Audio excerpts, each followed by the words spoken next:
자, 그러면 기독교 철학 두 번째 영상 강의를 시작하도록 하겠습니다. 이번 영상 강의에서 우리가 다루고자 하는 것은 해석학의 동향, 이 부분만 우리가 살펴보도록 하겠습니다. 자, 그러면 PPT를 통해서 우리가 강의를 듣도록 하겠습니다.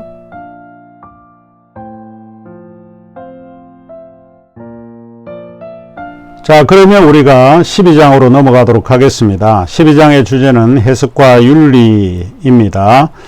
해석이라고 하는 것, 우리가 이제 반드시 배워야 될 그런 영역인데, 어떤 해석을 하는가 하는 것도 중요하지만, 어떻게 그것이 윤리적으로 정당한가라고 하는 문제도 중요한 문제입니다. 그래서 제가 12장의 주제를 해석과 윤리라고 하는 주제로 삼았습니다. 두 번째 강의에서 이제 살펴보고자 하는 것은 해석학의 동향입니다. 우리 교재 386쪽에 나와 있는데, 먼저 해석학이라고 하는 게 뭐냐라고 하는 이 문제를 먼저 살펴보는 것이 좋을 것 같습니다. 보통 해석학이라고 이야기를 할 때 그거를 영어에는 interpretation이라고 하는 말도 있고요. 그 다음에 hermeneutics라고 하는 말도 있습니다. 소위 라틴어에서는 interpretatio라고 이야기를 하는데, 이것이 interpretation입니다. 해석이라고 하는 그런 뜻인데, 해석이라고 하는 의미는 헤르메스라고 하는 그리스 신화에서 나왔습니다. 헤르메스는 누구인가요? 헤르메스는 케이온이라고 불리는 뱀 두 마리에 엉킨 지팡이를 들고 책 넓은 모자를 쓰고 자유로이 다니는 인물로 묘사를 하고 있습니다. 뱀 두 마리가 엉킨 지팡이는 땅속과 지상을 뱀이 자유롭게 오가며 신들의 뜻을 전하는 전령, 메신저, 번역가, 해석자 등을 상징하고 있습니다. 간단하게 이야기하면 해석자라고 이야기를 할 때는 전령이라고 하는 뜻도 되고 메신저라고 하는 뜻도 되고요. 그리고 번역가 또는 해석자 이와 같은 것을 가르칠 때에 인터프리터라고 이야기를 할 수 있습니다. 헤르메스는 사실 표지석 더미라고 하는 뜻입니다. 헤르메스라고 하는 뜻인데, 여기에는 다양한 의미가 있습니다. 여행자, 상업, 도둑과 거짓말쟁이의 교활함을 주관하는 신으로 알려져 있고요. 신의 뜻을 전달하는 전령의 역할을 이제 합니다. 그래서 헤르메스가 hermeneutics라고 했을 때에 그 영어의 발음을 통해서 해석학이라고 하는 것이 학명으로 정해졌다라고 볼 수 있죠. 자, 그러면 헤르메스를 통해서 우리에게 주는 교훈은 크게 아마 세 가지 정도가 될 수 있을 것 같은데, 제 교재에는 이것을 언급하지는 않았습니다. 그래서 첫 번째, 동굴 안과 동굴 밖의 세계에 대한 이해입니다. 해석이라고 하는 것은 넘어감, 패스오버라고 하는 거죠. 우리가 6월절이라고 할 때 패스오버인데, 그 패스오버, 넘어감의 기술이라고 말할 수 있습니다. 동굴 안과 동굴 밖의 넘어감은 이해에 이를 수 있다는 거죠. 이해는 나만의 세계에 갇혀 있을 때에 이해할 수 없다라고 하는 것이고요. 이해는 다른 세계, 남자와 여자, 민초와 귀족, 나와 타인, 이와 같은 세계를 넘나들어야 됩니다. 넘나든 그 경험을 통해서 타인을 이해할 수 있다라고 하는 것이죠. 그래서 동굴 안과 동굴 밖의 세계에 대한 이해가 필요하다라고 보는 거죠.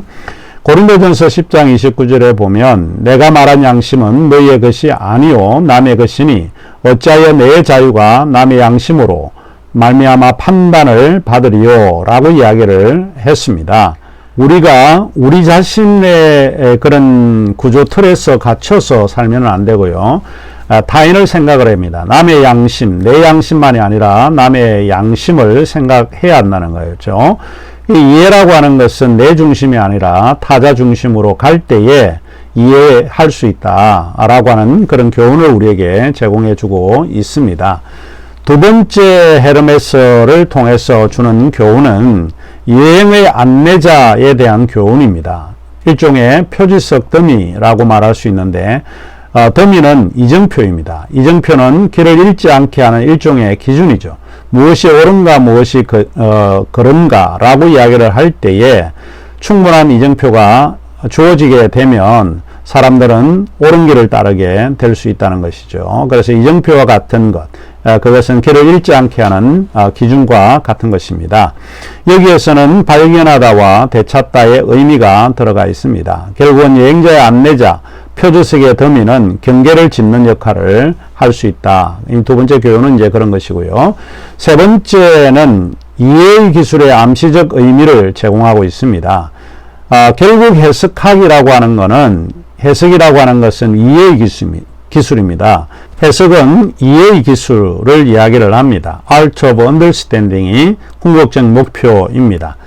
이해하지 못했을 때 오는 게 understanding이 아니라 misunderstanding입니다. 그래서 이해 이전의 상태가 바로 오해입니다. 이해시키기 위해서 행하는 것들은 무엇인가? 상징을 통해서 이해시키기도 하고 언어를 통해서 이해시키기도 하고요. 종교를 통해서, 제의를 통해서 이와 같은 것을 사용해서 설득하는 작업이 바로 이해의 기술이라고 말씀드릴 수 있습니다.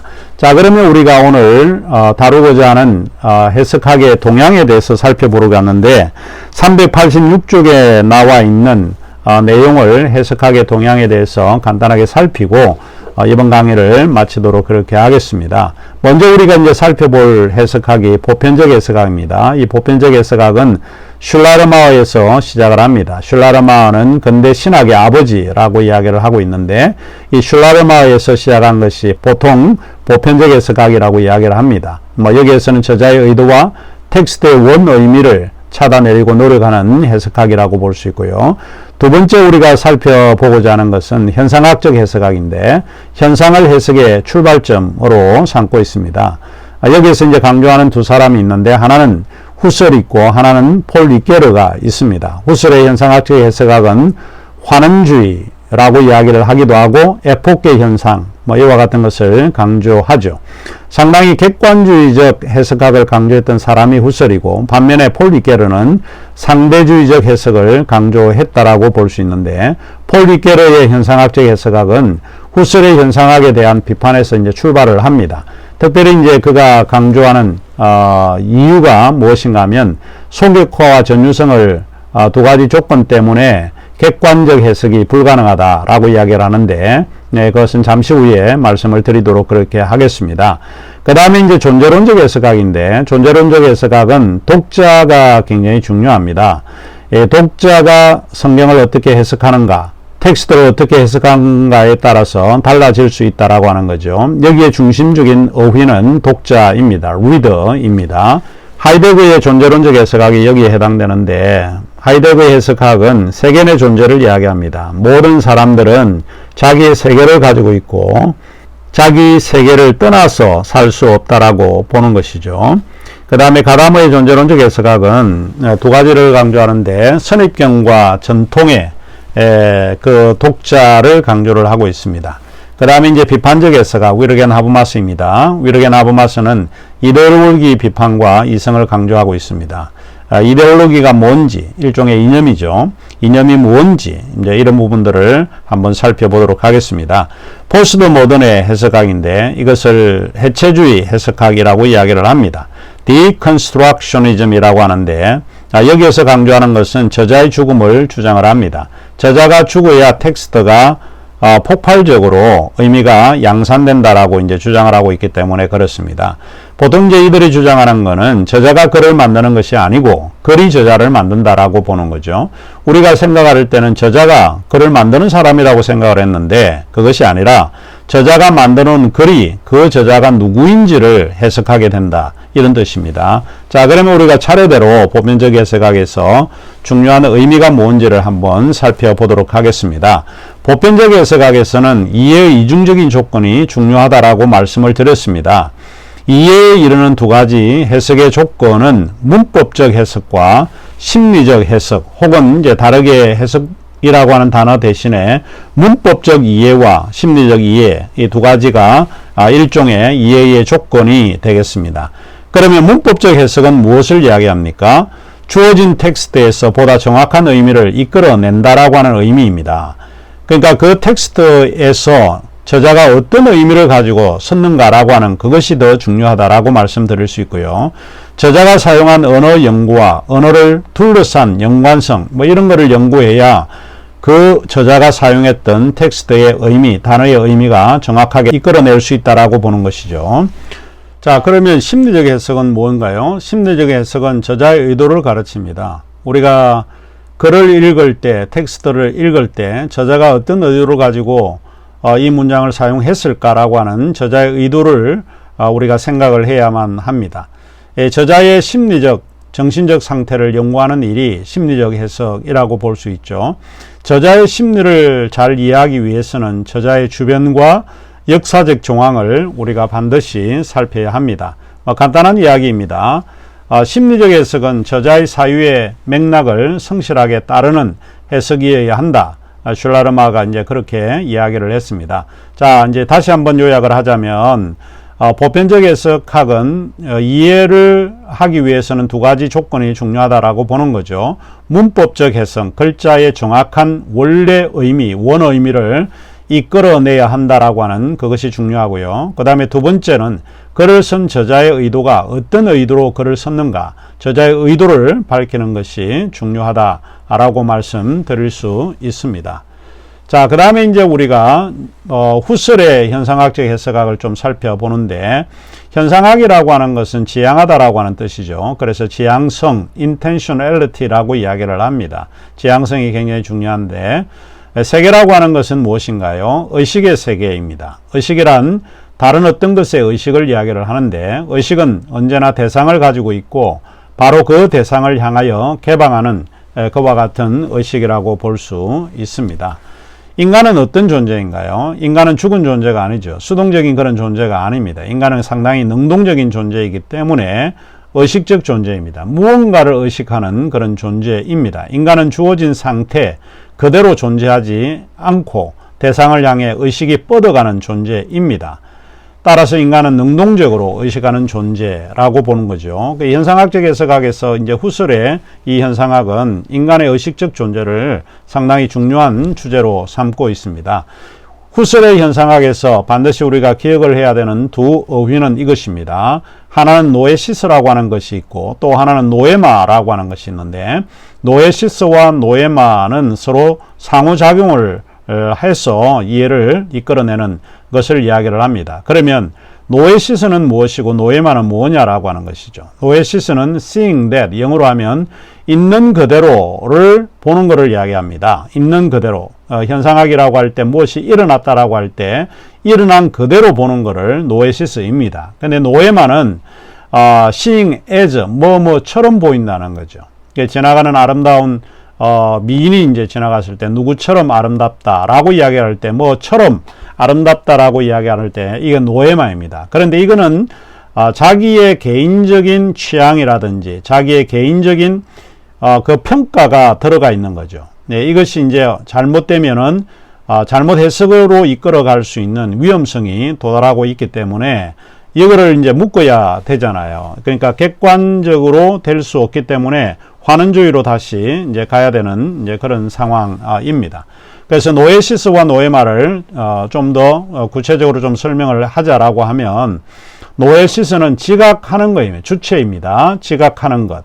즉 있는 그대로 지각하는 현상을 노에시스라고 이야기를 하고, 노에마는 지각된 것, 객체이죠.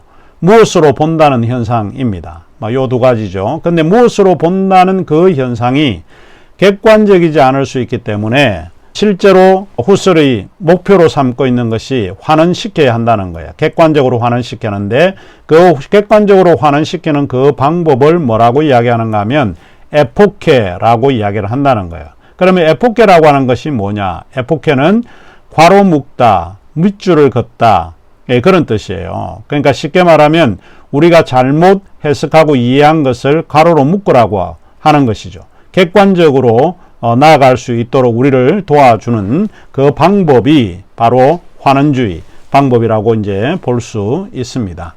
자, 이와는 달리 폴 리케르는 후설의 현상학을 공부하고 배우고 출발을 했지만 그는 정반대의 현상학적 해석학을 주장을 합니다.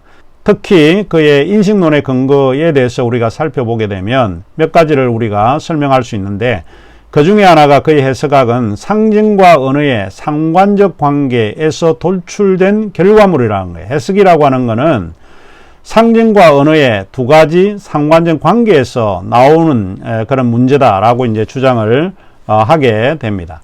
해석을 담아내는 그릇을 그는 상징과 언어로 이제 본 것이죠.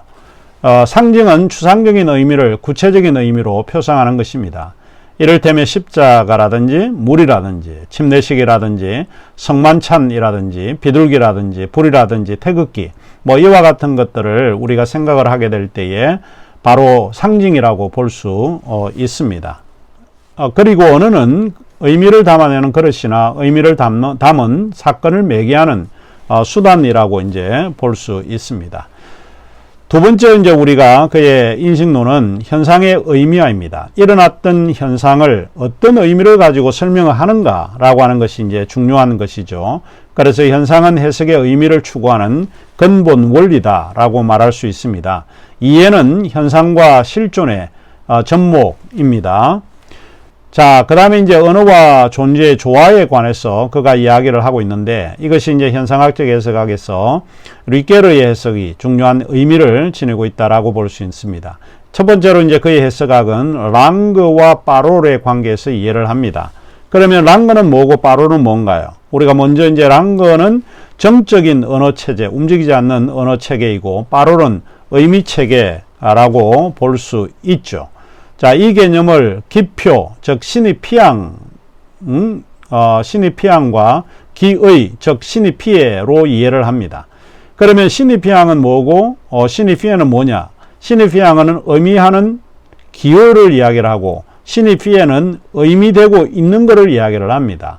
뭐 이를테면 신의 피양은 사과라고 하는 문자죠. 시옷, 기역, 또 오, 뭐 이런 것이 이제 사과이죠. 이게 이제 일종의 기표입니다. 기표, 체계죠. 뭐 언어 체계를 이야기를 하는 것이고 시니피에는 사과를 떠올리게 되면 둥글다든지 붉다라든지 시다든지 맛있다 뭐 이런 개념이 떠오르는 거죠. 이런 거를 시니피에라고 이야기를 합니다. 그래서 일단 여러분이 기억을 해야 되는 거 조금 어려울 수 있는데 랑그와 파롤 이 두 가지를 구분했다라고 보는 거죠. 랑그는 정적인 언어 체계를 말하고 파롤은 의미 체계입니다. 이것을 조금 더 구조주의로 우리가 설명을 하게 될 때 하나는 기표이고 하나는 기의이다라고 이야기를 하는 거죠.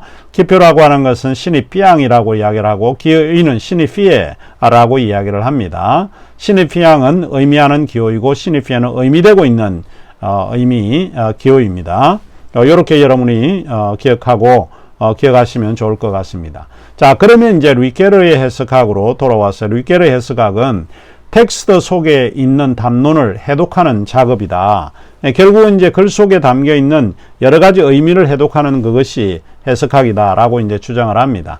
여기에서 이제 텍스트 해석을 해석하는 작업에는 절차가 있다라고 이제 르케르가 이야기를 하는데 그 첫 번째가 르케르는 텍스트를 글로 고정된 담화입니다. 그러니까 글로 써진 거 우리가 텍스트 북 이렇게 할 때 글로 고정된 담화이죠. 그렇게 정의를 내리고 있습니다. 그런데 텍스트에는 두 가지가 항상 존재한다라고 주장을 합니다. 이것이 굉장히 중요한 그런 의미 있는데 왜 우리가 객관적으로 해석하고 이해할 수 없는가라고 하는 문제가 이 텍스트 속에는 소격화와 전유성이 있기 때문에 그렇다는 거예요. 소격화라고 하는 것은 distanciation이라고 이야기를 합니다. 이것은 거리감이라고 이제 볼 수 있는 것이죠. 소격화는 간격, 역사적 거리감, 문화적 차이 이런 것을 이야기를 합니다. 우리가 distanciation이라고 할 때 영어의 distance를 명사화했던 단어인데 간격을 이야기합니다. 결국은 우리가 성경을 읽을 때 성경은 2000년 전에 써있었잖아요. 그래서 일종의 역사적 거리감이 거기에 존재합니다. 또 문화적인 차이도 들어가 있다라고 볼 수 있는 거예요. 이 소격화 때문에 객관적 이해가 불가능하다라고 이제 이야기를 합니다. 이와는 달리 전유성은 또 뭐냐는 것이죠. 전유성은 appropriation이라고 하는데 우리가 어떤 언어를 이해하고 배우려고 할 때 현재 우리가 배웠던 언어를 가지고 옛날 언어를 해석해낸다라고 보는 거죠. 그래서 전유적인 것은 이미 전유해 있다는 거예요. 현재 우리가 배웠던 언어를 가지고 해석을 하고 있다. 그래서 객관적이 되기 어렵다라고 이야기를 하는 거죠. 전유성은 현대 독자가 소유한 언어의 작용을 보통 이야기를 할 때 사용되는 이야기입니다. 그래서 폴 르케르가 우리에게 강조하고 있는 것 중에 하나가 텍스트의 해석을 이끄는 독자의 위치, 독자라고 하는 것은 글을 읽고 있는 사람, 리더가 굉장히 중요하다라고 이야기를 합니다. 해석에서는 독자, 리더는 혹은 또 인터프리터가 상당히 중요하다라고 하는 것을 이야기를 하는 거죠. 그러니까 결국은 글을 읽는 사람, 텍스트를 읽는 사람은 누군가요? 그거는 바로 리더가, 독자가 글을 읽고 있기 때문에 그렇습니다. 독자는 이미 원의미, 실제 저자가 썼던 원래 의미를 이해하는 걸림돌이라고 볼 수 있습니다. 왜 그래요? 독자는 한 인간이고 과거에 살았던 존재예요. lived being이에요. 과거에 살았던 존재는 경험적 존재입니다. 그런 세계의 존재, 하이데거가 이야기를 했던 것처럼 세계의 존재, 그는 어느 존재를 초월하는 존재가 아닙니다. 그는 경험하는 그런 존재이기 때문에 그렇습니다. 그래서 독자의 자아는 순수한 자아가 아니라 이미 오염된 자아를 가지고 있다라고 하는 거죠. 독자의 본성은 리케르에 따르면 자발성과 비자발성에 의해서 혼합된 본성을 갖는다. 자발적이라고 하는 것은 뭔가요? 우리가 미래의 어떤 계획을 꿈꾸고 희망하고 내 의지로 무엇을 하려고 노력하는 것을 자발적입니다. 인간의 본성에는 그 같은 요소가 분명히 하나 있고요. 그리고 그와 같은 요소가 없는 것이 있는데 그거는 비자발성이 또 있습니다. 인간이 죽는다는 것. 내 의지와는 무관한 거예요. 내가 출생했다는 것도 비자발성입니다. 이와 같은 것들이 이 독자의 본성에 얽혀져 있다는 거예요. 혼합된 본성을 가지고 있다. 뭘 이야기를 하는가? 이 독자라고 하는 것은 복잡한 경험의 구조이기 때문에 텍스트를 읽을 때에 자기가 경험한 대로 텍스트를 이해할 수 있게 된다는 거죠. 결국은 순수한 객관적 이해에 불가능하다. 선입견이 없는 이해, 원 의미를 이해하는 걸림돌이 왜 그런가? 결국은 나 때문에 그렇다는 거예요. 독자 때문에 그렇다라고 보는 거죠. 이것이 폴 리케르의 현상학적 해석학이라고 볼 수 있습니다. 자, 그 다음에 이제 우리가 존재론적 해석학을 배워야 될 텐데, 우리 존재론적 해석학에서는 하이데거의 존재론적 해석학과 가다무의 존재론적 해석학이 있습니다. 자, 하이데거의 존재론적 해석학을 먼저 살펴볼 텐데, 이제 해석학에서 하이데거는 현 존재를 굉장히 중요하게 여겼습니다. 이 해석의 기본 구조는 현 존재, 다자인이라고 하는 이 현 존재를 통해서 파악이 되기 때문에 그렇습니다. 그러면 현 존재는 뭐냐? 이해 그 자체, 실존적인 의미에서 이해된 존재를 현 존재, 다자인이라고 이야기를 합니다. 중요한 것은 바로 이것인데, 현 존재는 세계의 존재입니다. 모든 시대를 초월해 존재하는 존재가 아니라 세계의 존재입니다. 흔히 우리가 이제 지금 이야기하는 거는 현재 우리가 이야기하는 세대를 이야기할 때에 뭐 386 세대, N세대, 네트워킹 세대, 뭐 이와 같은 이제 세대를 이야기를 하잖아요.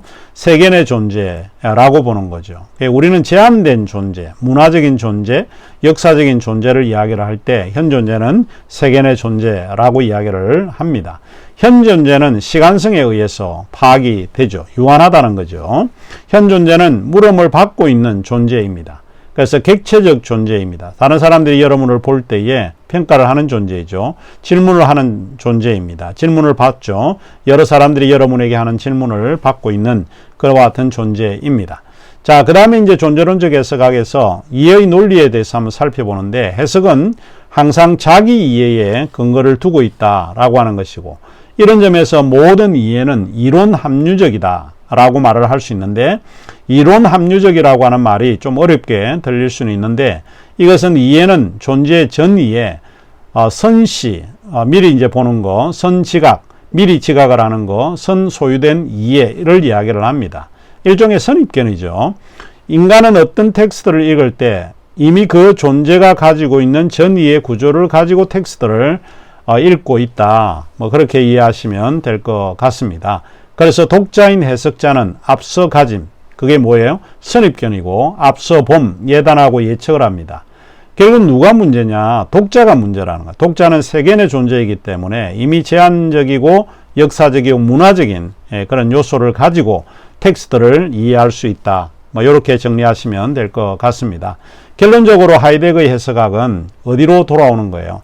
독자 중심, 리더, 글을 읽고 있는 독자 중심의 이해로 돌아와야 한다라고 이제 볼 수 있습니다. 이와는 달리 가다무의 존재론적 해석학은 이해의 역사성을 강조를 합니다. 역사의 이해가 아니라 이해의 역사성을 이야기를 합니다. 다시 말하면 이해에도 역사적인 그런 단계가 있었다라고 이제 주장을 하는 것이죠. 이해는 선입견을 가정한다라고 하는 것이 이제 가다모의 주장입니다. 모든 이해는 선입견을 가지고 있습니다. 우리가 뭐를 이해했다라고 할 때에 그 이해는 선입견에서 이해가 되었다라고 말할 수 있는 것이죠. 그래서 이제 가다모가 많이 이제 강조하는 것 중에 하나가, 가다모는 계몽주의 시대의 이성에 대해서 상당히 이제 비판을 합니다. 이성은 합리성을 전제로 하지만 계몽주의 이성도 일종의 선입견입니다. 그래서 그는 선입견에 대항하는 선입견, 그러니까 이 이성을 주장했던 그 시대도 결국에는 선입견이었다는 거예요. 그러니까 중세 시대를 비판할 때도 그 계몽 시대의 이성에 의해서 중세 시대를 비판했는데, 바로 중세 시대의 이성을 강조하는 그것도 일종의 선입견이다. 그래서 prejudice against prejudice, 선입견에 대항하는 선입견이다, 이렇게 주장을 했습니다. 그리고 모든 이해는 뭐가 있어요? effective history, 영향사가 있습니다. 영향을 받은 역사를 가정하고 있다라고 보는 거죠. 이해라고 할 때 이것은 그는 horizon을 가정을 합니다. 모든 이해는 지평융해, 지평혼융입니다. 독자의 지평이 있고 또 저자의 지평, 이것이 이제 모여가지고 하나의 혼합을 이루는 거죠. 혼융하게 되는 것이죠. 그래서 지평융해 혹은 지평혼융이다, 이렇게 이야기를 하고 있습니다. 자, 그 다음에 우리가 네 번째로 위르겐 하버마스의 비판적 해석학을 살펴보는데, 이것은 아주 간단합니다. 비판적 해석학은 위르겐 하버마스의 사회 철학에 근거를 하고 있습니다. 하버마스는 이데올로기 비판과 이성을 강조를 합니다. 그러면 이데올로기라고 하는 것이 뭐냐? 이념이라고 뭔 거냐? 그것은 체계적으로 왜곡된 의사소통입니다. 의사소통을 하는데 왜곡된 의사소통이고, 그리고 그거를 아주 논리적으로 잘 설명된 의사소통을 이야기를 합니다. 그래서 이데올로기는 체계적으로 왜곡된 의사소통이라고 이야기를 합니다.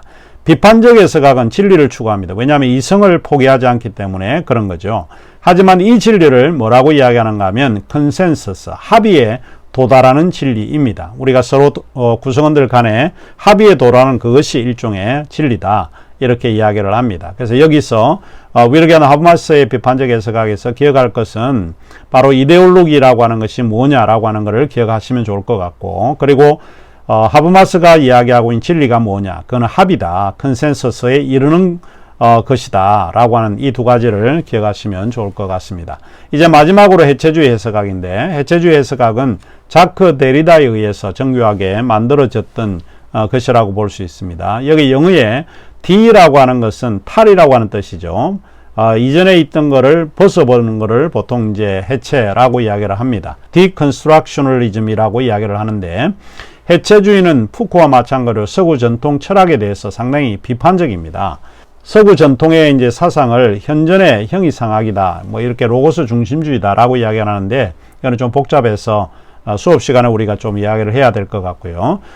진리는 동전의 양면과 같다. 이는 니체의 영향으로 해체가 우상 파괴자로 대체되기 때문에 이제 그렇다라고 이야기를 합니다.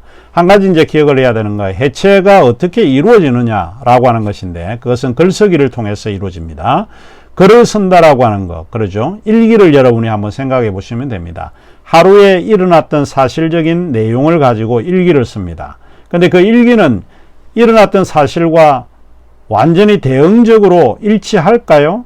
일치할 수 없습니다. 그래서 글쓰기를 할 때에 이미 있었던 그 이야기를 해체시키기 시작한다는 거예요. 그 글쓰기의 전략은 기존의 텍스트를 읽고 이해하는 과정에서 자신의 언어로 재구성을 합니다. 이때 나타나는 현상이 기존의 의미를 와해시키거나 새로운 의미를 창출하거나 아니면은 확대해 나간다라고 보는 거죠. 자, 마지막으로 이제 제가 해체라고 하는 그런 것의 의미는 이제 무엇이냐? 해체는 풀어주는 겁니다. 기존에 갇혀있던 언어, 저자에 의해서 갇혀있던 언어를 풀어주는 그런 의미가 있고, 그래서 해방의 의미가 있고, 또 두 번째는 기존의 의미를 틀렸다라고 이야기를 하고 무화하는 그런 방식, 이 두 가지입니다. 그래서 해체는 여러분이 어떤 의미를 택하든 간에 그 의미는 이 두 가지 안에 다 포함되지 않을까 생각을 합니다. 풀어주는 해방의 의미가 있고, 또 기존의 의미를 무화시키는 그런 의미도 들어가 있다라고 볼 수 있습니다. 자, 강의는 그러면 여기서 마치고 수업 시간에 대면해서 우리가 만나도록 하겠습니다.